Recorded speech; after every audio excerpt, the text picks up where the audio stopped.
Bonjour chers étudiants, aujourd'hui nous allons voir le test de student. Nous allons voir comment le calculer, à quoi ça sert de le calculer et bien sûr l'interprétation générale. Tout d'abord, il faut savoir que le test de student, on le calcule parce qu'il nous permet, le test de student, on le calcule parce qu'il nous permet de vérifier la validité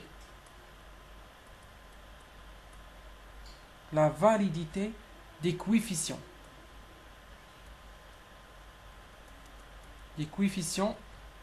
Du modèle. Et quand je dis coefficient, je parle de A.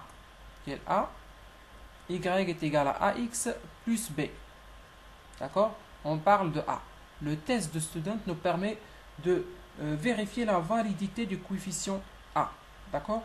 Maintenant, on a vu pourquoi on utilise le test de student. On a dit qu'on utilise le test de student pour vérifier la validité du coefficient A. Maintenant, voyons voir comment le calculer. Mais avant ça, il faut savoir qu'il y a le test de student tabule et le test de student calculé. D'accord?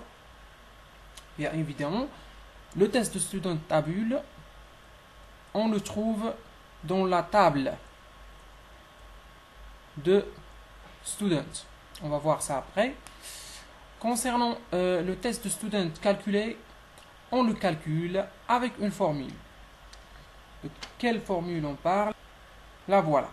Pour calculer le test de student calculé, on fait student étoile, c'est-à-dire calculé, est égal entre deux barres A chapeau, A estimé, divisé par écart type estimé x, de x, l'écart type estimé de x. On a déjà vu comment on trouve le A chapeau, comment on trouve l'écart type estimé ou écart type chapeau. Et nous allons revoir tout ça bien sûr dans cette vidéo. Voilà, on applique la formule suivante pour trouver test de student calculé. Et pour trouver le test de student tabule, qu'est-ce qu'on fait? On a besoin de deux informations pour trouver le test de student tabule. On a besoin de alpha. Qu'est-ce que c'est que alpha? C'est le degré de risque. C'est généralement une donnée. Et on a besoin de n-2. Qu'est-ce que c'est que n-2? C'est le degré de liberté. Avec n, c'est le nombre d'observations. Et 2, c'est le nombre de paramètres. De quels paramètres on parle? Les paramètres de la fonction a estimé ou la fonction de moindre carré, ce sont a et b. Ce sont deux paramètres. Donc, on fait n-2 pour trouver le degré de liberté. D'accord? Voilà ce qu'on a besoin pour trouver le test de student tabule. D'accord? On a dit que alpha c'est le degré de risque, n-2 degré de liberté, n le nombre d'observations, 2 c'est le nombre de paramètres. Le nombre de paramètres, juste pour info, le nombre de paramètres dans la régression linéaire simple, c'est toujours 2. Rappelez-vous de ça. Le degré ou le nombre de paramètres dans la régression linéaire simple, rappelez-vous bien, simple, le nombre de paramètres est toujours égal à 2. Bon, voilà, jusqu'à maintenant, on a vu que pour trouver le test student calculé, on applique la formule suivante.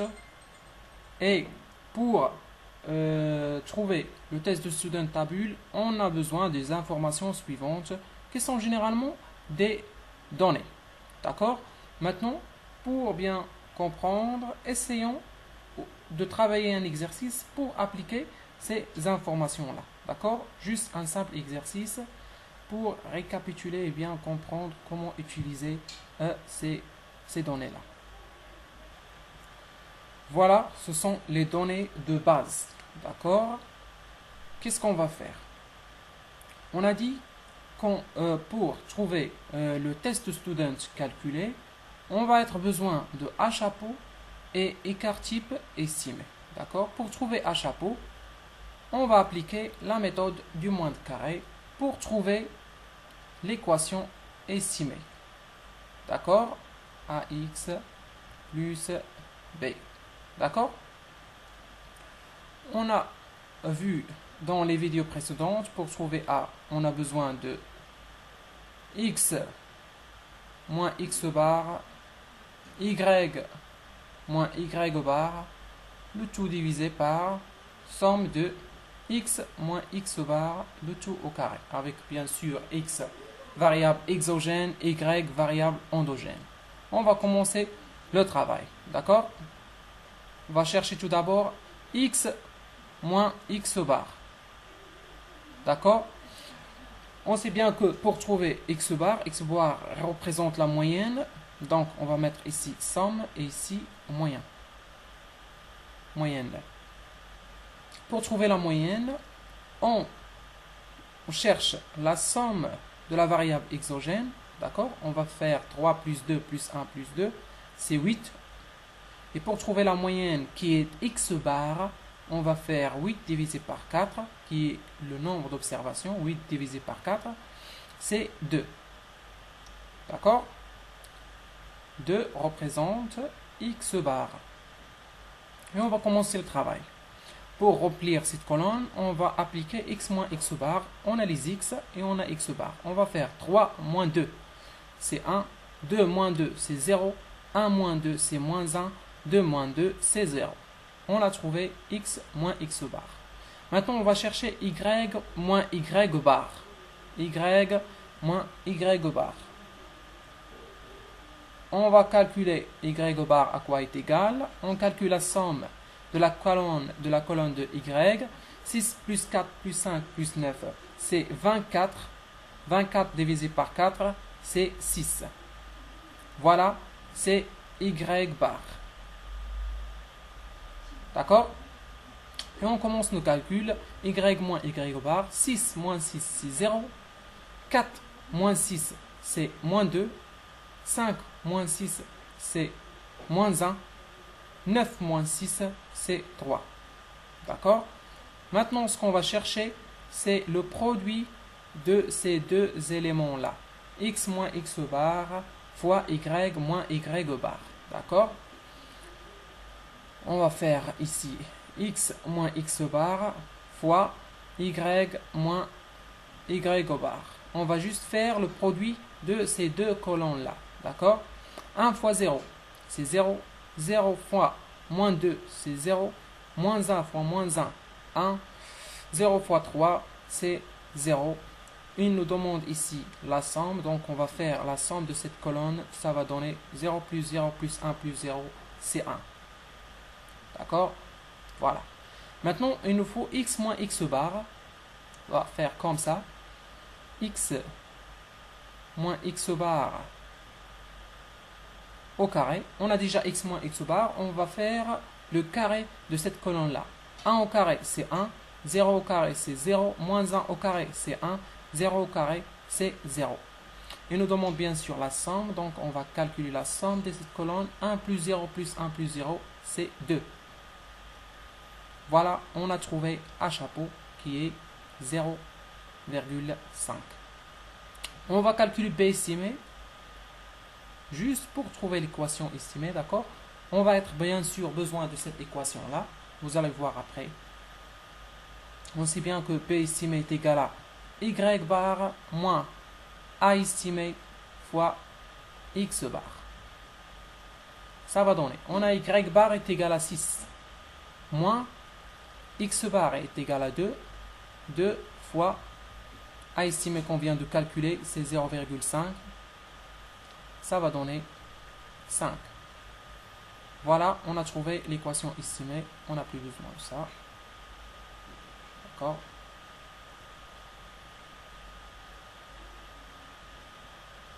Voilà l'équation estimée. Y chapeau est égal à A chapeau, c'est 0,5 fois x, c'est le coefficient, 0,5x plus 5 qui est B chapeau. D'accord? Voilà. Jusqu'à maintenant, on a trouvé A chapeau.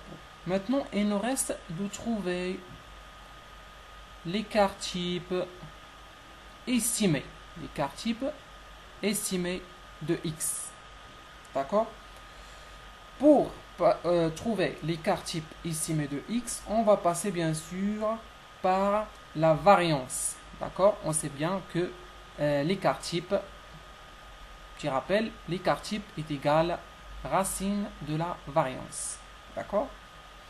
Et on a vu dans la vidéo précédente comment calculer la variance, non simplement la variance, mais la variance estimée. D'accord? Pour calculer la variance estimée de x, on a vu que pour trouver la variance estimée de x, on applique la formule suivante. On calcule la variance estimée de l'erreur divisé par somme de x moins x bar au carré. Petit problème, on n'a pas la variance estimée de l'erreur, donc nous allons la calculer. À quoi est égale la variance estimée de l'erreur? Elle est égale à somme de y moins y chapeau. D'accord? Y moins y chapeau. Y moins y chapeau au carré divisé par le degré de liberté. D'accord? Avant de trouver tout ça, on a besoin de trouver y moins y chapeau. Donc, nous allons devoir tracer un nouveau tableau. D'accord? Pour trouver y moins y chapeau. Oui, c'est vrai, c'est un peu long, mais bon, je dois tout expliquer en détail. D'accord? Voilà les données dont nous allons être besoin. On a dit qu'on va chercher y moins y chapeau. Mais pour trouver y moins y chapeau, nous devons tout d'abord calculer y chapeau. Comment allons-nous faire? Nous allons utiliser la fonction suivante qu'on vient de trouver. D'accord? On va mettre y chapeau est égal à 0,5 x plus 5. D'accord? Pour trouver y chapeau de la première observation, on va faire y chapeau est égal à 0,5 et nous allons remplacer x de 3 relative aux première observation. 0,5 fois 3 plus 5. D'accord? Ça va donner 6,5. D'accord? On va mettre ici 6,5. Ainsi de suite. Y chapeau est égal à 0,5 fois 2. Remplacer x par... on va faire que remplacer x par ces valeurs-là. D'accord? On va faire 0,5 fois 2 plus 5. Ça va donner 6. On va mettre ici 6. Y chapeau est égal à 0,5 fois 1 plus 5. Ça va donner 5,5. On va mettre ici 5,5. Y chapeau pour la dernière observation. 0,5 fois 2 plus 5. Ça va donner 6. On va mettre ici 6. On a trouvé Y chapeau. Maintenant, on peut chercher Y moins Y chapeau. Y moins Y chapeau. On va faire la soustraction. Voilà les Y, voilà les Y chapeau. On va faire 6 moins 6,5. C'est moins 0,5. 4 moins 6, c'est moins 2. 5 moins 5, 9,5 c'est moins 0,5. D'accord? 9 moins 6 c'est 3. Maintenant, on peut chercher y moins y chapeau au carré. Y moins y chapeau, le tout au carré. On va faire le carré de cette colonne-là. 0,5 ou moins 0,5 au carré, c'est 0,25. 2 au carré, moins 2 au carré, c'est 4. Moins 0,5, c'est 0,25. 3 au carré, c'est 9. Nous ont demandé ici de trouver la somme de y moins y chapeau, le tout au carré. Donc, on va faire le total de tout ça. 0,25 plus 4 plus 0,25 plus 9, c'est 13,5. Maintenant, on peut dire qu'on a trouvé la variance estimée de l'erreur. D'accord?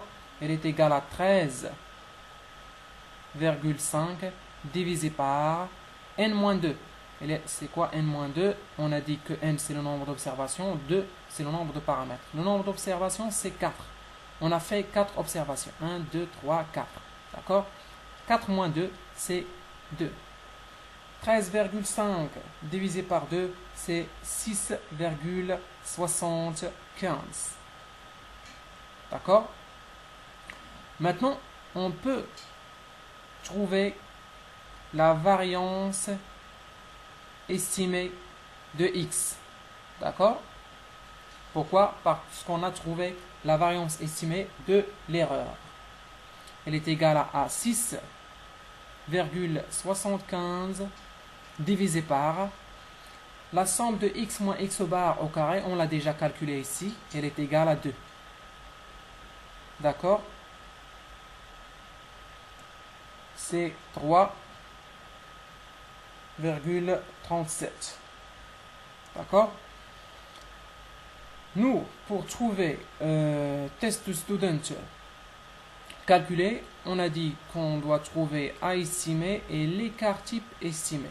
Donc, pour trouver test student, on a déjà A. A, elle est égale à 0,5. A estimé, c'est 0,5. On va venir ici, on va mettre student calculé est égal à A estimé divisé par écart type estimé de x. On a déjà trouvé A estimé, elle est égale à 0,5 divisé par, on a trouvé la variance estimée, on cherche l'écart type, donc on va faire la racine de la variance estimée. Donc racine de 3,37. Ça va donner à peu près 0,27. Jusqu'à maintenant, on a trouvé le test de student calculé. Qu'est-ce qu'il nous reste? Il nous reste le test de student tabule. On a dit que le test de student, nous allons le trouver dans la table de student, mais on a besoin de deux informations. On a besoin du degré de risque et le degré de liberté. Seuil de risque ou degré de risque et le degré de liberté. On a comme données, dans les données, je n'ai pas mentionné ici le degré de risque, il est égal à 0. Parfois on dit, voilà, c'est 5% ou 0,05. D'accord? Le degré de liberté, il est égal à 4 moins 2, c'est 2. D'accord? Bon, le test student tabule 0,052. Voilà, on a les informations nécessaires. On va chercher un tableau de student sur Google ou dans un bouquin. Voilà, j'ai téléchargé un simple tableau. D'accord? On a ici le seuil de risque 0,01, 0,02, 0,05, 0,1. D'accord? Et aussi, ici, on a les degrés de liberté. 1, 2, 3, 4, 5. On a 2. D'accord? On va chercher l'intersection entre le degré de liberté et le seuil de risque. D'accord? Voilà, l'intersection, elle est égale à 4,303. D'accord? L'intersection entre le degré de liberté, on a trouvé que le degré de liberté est égal à 2 et le seuil de risque est égal à 0,05. D'accord? L'intersection est égale à 4,303. Nous allons la mettre ici. Test de student tabule est égal à 4,303. Avec le test de student calculé qui est égal à 0,27. On a trouvé les deux, mais on n'a jusqu'à maintenant pas trouvé, c'est vraiment A est significative, parce que généralement, pour que A soit valide ou le coefficient soit valide, il faut qu'il soit significatif. Comment savoir si A est significatif? D'accord? On va faire une simple comparaison entre le test de student tabule et le test de student calculé. D'accord? Si le test de student calculé est supérieur à test de student tabule, qu'est-ce qu'on dit? On dit que la variable exogène, bon, on dit que tout d'abord A, on rejette l'hypothèse A0, on rejette l'hypothèse A0. Qu'est-ce qu'il dit A0? A0 dit que A estimé est égal à 0. D'accord? On a trouvé que A0 il est différent de 0. D'accord? On rejette l'hypothèse A0 et on dit que la variable exogène est significative, d'accord, et contribue à l'explication de la variable endogène qui est Y. Rappelez-vous bien de l'interprétation. C'est le test de student calcul est supérieur à test de student tabule. On dit que on rejette l'hypothèse A0. X, je m'excuse, je me suis trompé. On ne rejette pas. Ah d'accord, j'ai tout confondu, je m'excuse. Rappelez-vous ça, c'est le test de student calcul est supérieur à test de student tabule. On dit que A0, on rejette A0, X est significative, la variable exogène est significative et contribue à l'explication de la variable endogène. Si le contraire, si le test de student calcul est inférieur au test de student tabule, on accepte l'hypothèse A0, la variable exogène n'est pas significative et ne contribue pas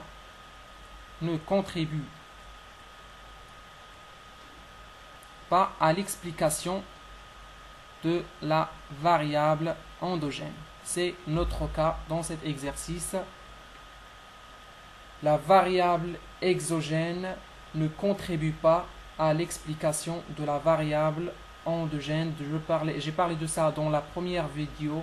On cherche à expliquer une variable avec une autre variable, mais dans notre exemple, la variable qu'on a choisie, x, n'a pas contribué à l'explication de la variable endogène. Voilà, c'est tout pour le moment. Je vous souhaite bonne chance et bon courage et j'espère que j'étais un peu utile pour vous et je vous souhaite bonne chance et bon courage.